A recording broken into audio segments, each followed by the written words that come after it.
Hi guys! Andito ako sa Baguio ngayon. Actually, retired na ako. Kaya lang, yung iniwan kong school, hinire ako kasi may sasakyan ako. So, I joined them in the seminar for, bali parang 3 days. Pero, dito kasi sa teacher's camp, halimbawa gusto niyo pumunta dito sa Baguio at wala kayong book na hotel or namamahalan kayo, pwede kayong mag-inquire dito.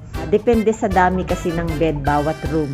Ang ano is 300 yata. May discount ka pa pag teacher ka or nasa DepEd ka, may discount ka pa. So, ngayon, gusto kong i-tour kayo dito sa around the vicinity ng hall.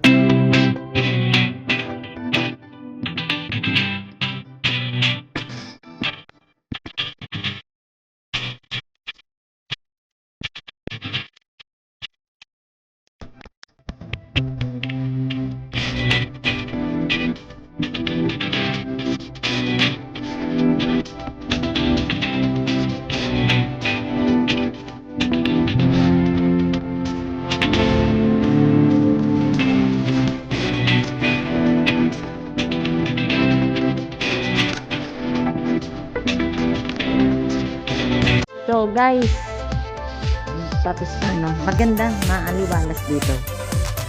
Okay, thank you for watching.